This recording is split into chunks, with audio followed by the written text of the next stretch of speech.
What is going on, everybody? My name is Kneeckoh and welcome back to another Pokemon Scarlet and Violet video. Today we are going to be talking about the Vancouver Regionals because we had some interesting teams place in the top of this particular tournament, and we had another first-time regional attendee win the whole thing, which is super cool. So if this is your first time here on the channel, make sure you are subbed for more videos like this in the future, but let's get into it. So first and foremost, I just want to look at some of these top teams.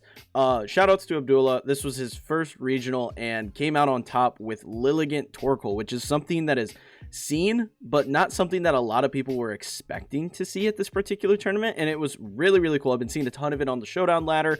It's just a really cool team all around, and you really have to be careful on how you play around it because it is incredibly powerful, with Torkoal being, you know, such a massive damage dealer with its eruptions in the sun. Really cool stuff. I think this is a really solid fun team if you look at it, and we will look at it here in a second. Second place, we had Ryan Lassetto, Liligant VGC. We have Corviknight on the team, which shout out to Corviknight. I love Corviknight. It's a great Pokemon. I think it's underappreciated, and I think it was such a great addition to this particular team. But then we have some really cool other stuff here, you know, with like Great Tusk. You know, normally you see Talonflame next to a Great Tusk, and in this instance, we see Corviknight instead. And I think that's a really unique combination, especially because if you think about Corviknight, defensively, it's a very good wall. Like, it just sits there in front of stuff. You can bulk up, you can roost, you can set your own tailwind. It's just a really useful Pokemon. Whereas Talonflame, while yes, is useful, you see it here on Aaron Zhang's team in 4th place, it's a useful Pokemon. However, once you get your tailwind up, I mean, its damage is okay, but this thing gets knocked out very easily and has 0 recovery. Versus Corviknight can take a hit, recover it back, and do just a bunch of damage. So I think between the two, I have to give it to Corviknight in terms of being my favorite. But if you want a quick tailwind, Talonflame, or even you see Roaring Moon here in 3rd place, like, both of these Pokemon are still completely viable. They just work differently in how they function on a team. Some teams absolutely need the immediate kind of tailwind that you can get set with Talonflame or with Roaring Moon because of its speed. You know, so a lot of teams do need that to kind of get the ball rolling and start moving, but I do appreciate the slower, more bulky tailwind setters like you see with like Corviknight, and occasionally you'll see it on Dragonite. You know, you see Pelipper made it into the top 8. So like, a lot of these Pokemon are not necessarily, you know, the quickest tailwind setters, but I do appreciate seeing them. But anyways, going back to the winning team, I do want to take a brief second to look at this team. This team is super cool. I do really like this team because mainly your idea is you're going out there and you're setting Liligant. And Liligant gets out there with Chlorophyll in the sun, and it does outspeed a Booster Energy bundle. That is crazy. It allows you to get off your eruption before bundle attacks, meaning that Torkoal is safe from a Hydro Pump or what have you, which is absolutely incredible, and no bundle out there takes this because bundle's special defense is crap. It's not very good, right? So this is a really fun combo. But then when you also look at the Terra on Liligant, being able to Terra Ghost and avoid like a fake out if an Iron Hands is in front of you or a Gothitelle, something like that, you're able to just avoid it. And I think that's a really smart play as well. I think this is just a really cool team, and we did actually see Liligant do some work in terms of damage. Like, we saw it use its Leaf Storm quite a bit on like opposing Great Tusks and things of that nature, which is really powerful. We did also see Sleep Powder come into play, and Sleep Powder is, you know, while it's not the most accurate move, it is super beneficial to be able to put those Pokemon to sleep. So I think all around Liligant was a really interesting and fun pick to bring to this, and just pairing it with Torkoal makes Torkoal just such a menace. But then when you also think about Torkoal having Drought and setting the sun and looking at the rest of this team, you see here that we have things like Fluttermane, which is going to get the boost from Photosynthesis. You have Great Tusk, which is going to get the boost from Photosynthesis. The Great Tusk set is something that I find very interesting and very fun because it is a choice scarf set. I think that's super fun because of the fact that you're setting the sun and you're going to get a physical attack boost. You don't necessarily have to invest as much into the speed like you normally would, because, you know, a max speed Great Tusk will outspeed a Goldango, which has been a prominent threat. So, you know, a lot of people are running max speed, but with the choice scarf, you don't necessarily have to run the max speed. You can make sure that your photosynthesis is proccing your damage instead, and that is something that is super, super unique with this particular team, and I really do like it. Then you have Dragonite, which is really nice. You do have a multi-scale Dragonite here, which is very powerful, obviously. You're avoiding the burns, you got the Lumberry there, but then you have it next to a Kingambit with Defiant, which makes a lot of sense. They see you have multi-scale here, and then you can come in with Defiant Kingambit and just like get a bonus for them throwing out an Arcanine or what have you in front of that. I think that's just a really smart all-around play to have this these two particular Pokemon paired together. I think this is just a really solid team all around and has a lot of really fun mechanics. Now, as I'm not a huge fan of Choice Specs on Fluttermane, it does so much damage. I can't argue that. So it just makes so much sense for what this team does. I think it's a really, really unique and fun team. Moving on to Ryan's team, I just think that this is another really solid team. It's a bit more standard when you look at it. I do think the most interesting part is the Grass Terra on the Fluttermane. It makes it play into Dondozos more effectively, and it's just a very interesting Terra typing because you can avoid Amoonguss as well. Just really, really solid. And, you know, this team just kind of like bops Amoonguss, and I think that's really smart because we have Flying Terra type here, we have Grass Terra type here, we have Safety Goggles on the Corviknight, we have Arcanine, which obviously will do large damage to an Amoonguss. So all in all, this team handles Amoonguss very well, and I just find the Grass Energy Ball as just a super, super interesting pick for this particular Pokemon. The rest of the stuff's pretty standard. You know, they got the Focus Sash, Great Tusk, which is something you see a lot of. You boost your energy bundles, standard. Citrus Berry, Arcanine, very standard stuff. Just all in all, it's a solid team. There's no arguing that. Looking at the third place team, I think this is a really fun one because you see stuff like Sandy Shocks pop up, and actually a Tauros, Paldea Tauros is really cool. And it makes sense because we are seeing a lot of Kingambit right now, because you can go in, you can Intimidate, you will proc the bonus onto a Kingambit, but you'll copy it onto your Tauros, and you're faster, and you're super effective against it. So it gives you a really big advantage playing into Kingambit, which I think is a really smart way to play this particular Pokemon. And I do like this Pokemon. I think it's like a less bulky Arcanine. Their stats are very, very similar. I was comparing them on Showdown before I made this video.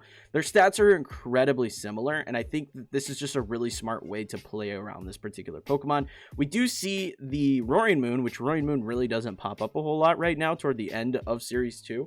But it is interesting to see it. I think this is a really unique set with a Fairy Terra typing instead of going for something like Acrobatics that you normally see.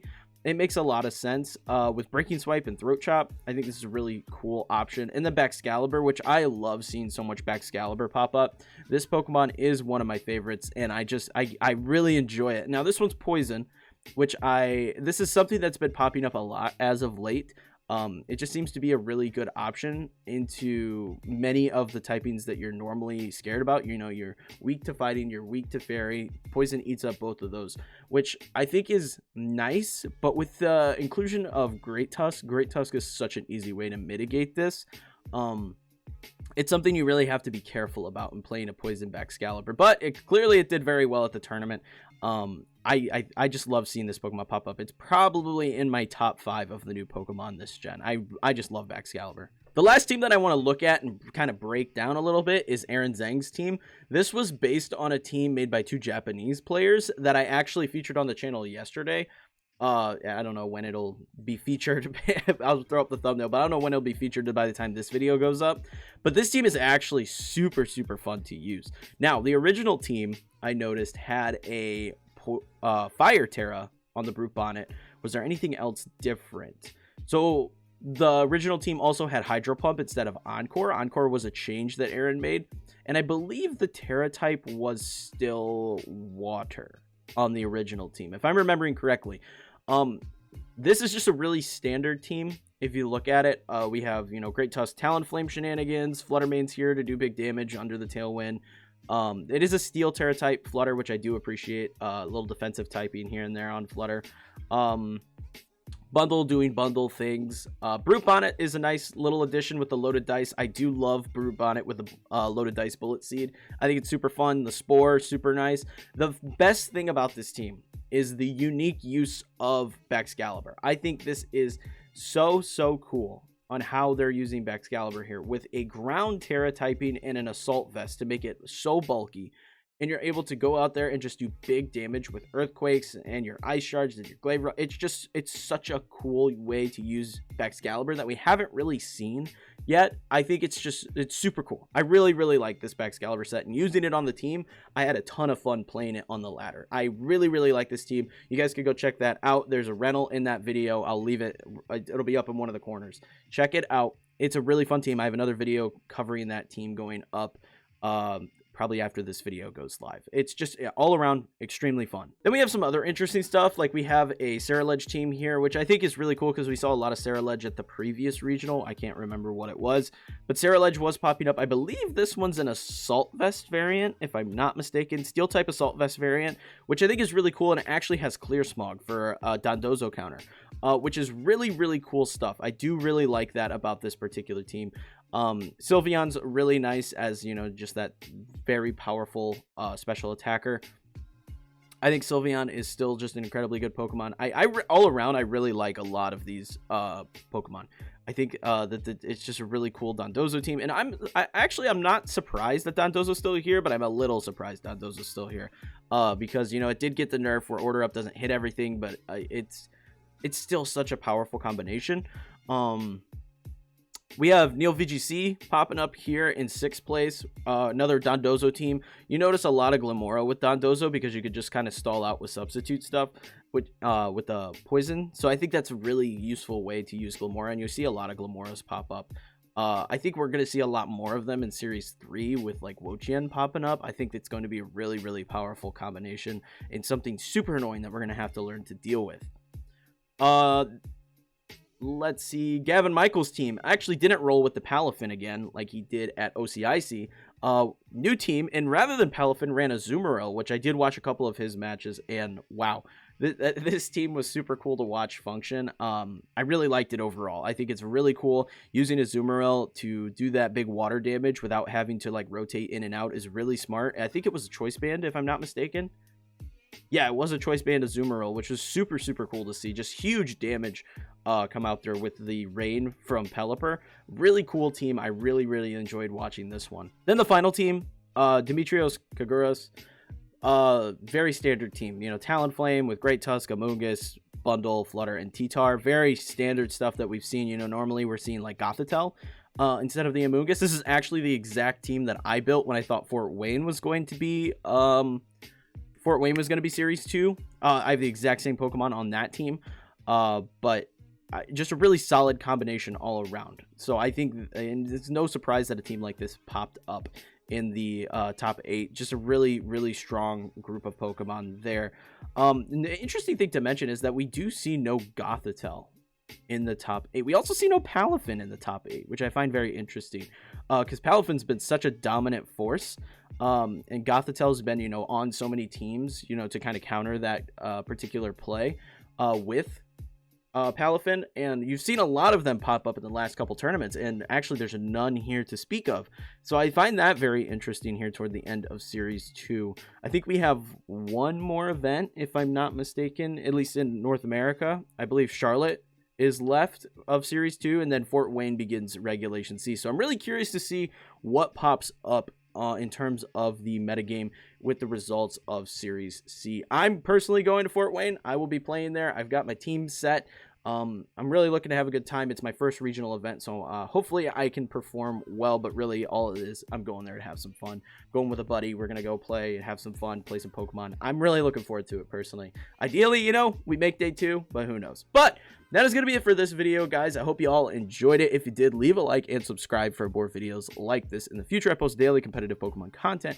And if you want to join a really fun community, hanging out, playing Pokemon all the time, you can check out the Discord, where people over there play Pokemon all the time. And if you want to see more from me, check out this video, where I talk about the Decidueye counters that you may want to use in the raid this weekend and the following weekend.